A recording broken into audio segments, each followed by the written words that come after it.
tell us a little bit about who the Arm Hub is. What do you guys do? How did you actually found the company? Yeah.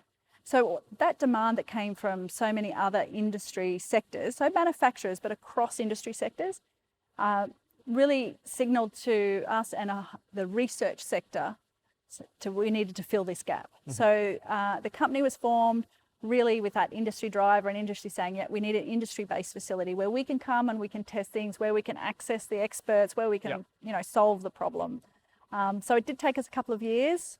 We had to, we raised $18 million to kick us off. Wow. And we needed that, once you start running a facility of scale, and then making sure our outreach was national.